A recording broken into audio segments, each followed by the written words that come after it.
Hello everyone, it's a pleasure to be here today. My name is Eduardo Gasparelo, and in association with the master students Laís Coutinho and Cláudia Carunchio, and the professors Alessandra Shimomura and Hani Michalski, we organized the workshop Environmental Comfort in Social Housing Production in São Paulo.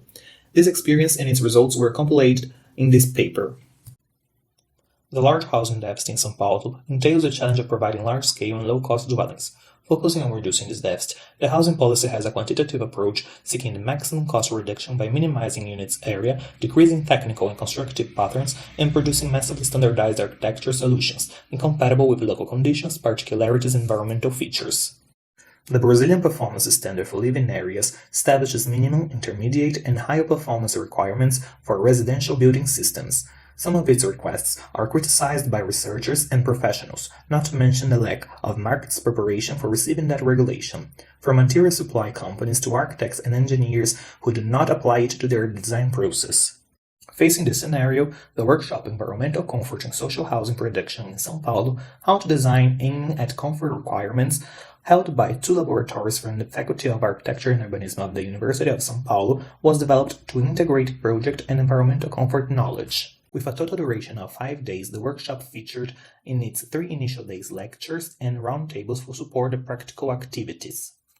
The first 2 days featured themes that cover environmental comfort and social housing production issues. The first roundtable was introductory, including the lectures, the social housing production process in São Paulo, and project strategies aimed at environmental comfort. The second roundtable day related to performance demands brought by national and international regulations with the building project and its relation to the city, featuring the lectures ASHRAE 55, Brazilian regulations and their performance requirements, and social cost of urban undensification. The third day, on the other hand, had a focus on materials and technological innovations, including the following lectures from industry representatives: technical innovations in the production of social housing, high-performance mortars and coatings, and qualification system for materials, components, and construction systems companies' role in the quality of social housing construction. 2 other lectures with professionals working in the industry were planned, one with Dolce, an architecture office that provides technical advice in environmental comfort, and the other one with Tecnisa, a construction company. For the practical activities, undergraduate students, researchers, architects, and engineers were divided into 7 work groups formed by 4 or 5 members with different profiles. The design exercise proposed invited the participants to rethink social housing production.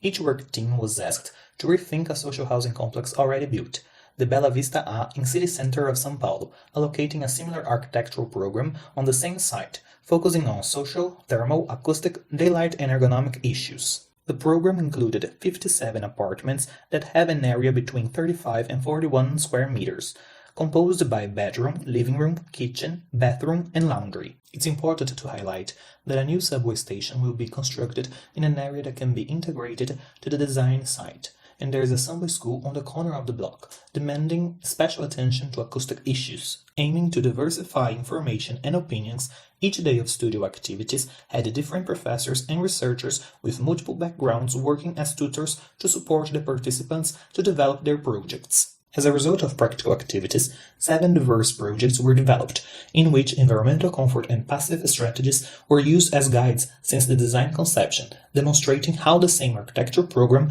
in the same site enables different approaches in environmental quality. Diverse typologies were adopted: slab buildings, buildings joined by an open horizontal circulation, and buildings with voids on the facades for ventilation and solar access.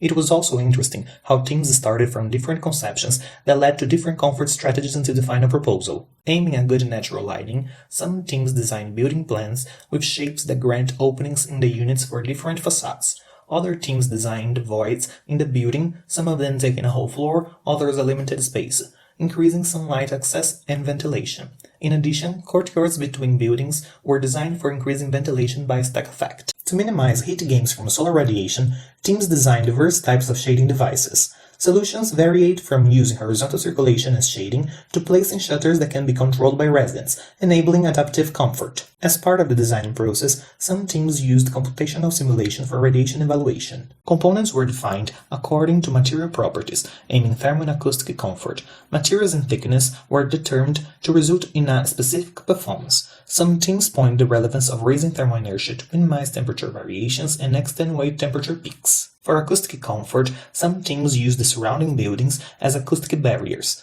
considering the high levels of noise coming from one specific direction because of the Samba school. Other teams used the strategy of setting bedrooms facing the opposite side. An aspect considered in all projects was the comfort strategies development for units as a whole. Not only each room isolated, hence cross-ventilation was succeeded inside the units. Most teams included accessible units in their projects. Ergonomic aspects were also considered in site planning design.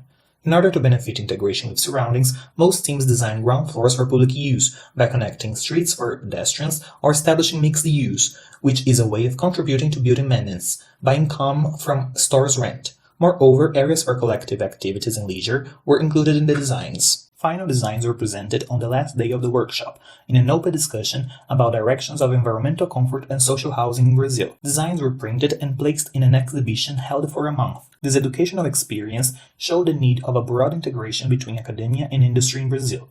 It allows the university to act as a place for these discussions, where demands arising from researchers can be considered. With design practice, it was also clear how important it is to apply passive design strategies of environmental comfort since design concept, which is hardly seen in industry nowadays. It can avoid rework on different phases of the architectural design. After the success of the workshop, organizers are compiling all raised and produced material in an open access publication that will be soon available. Furthermore, it is expected a second workshop focused on city center buildings retrofit for social housing.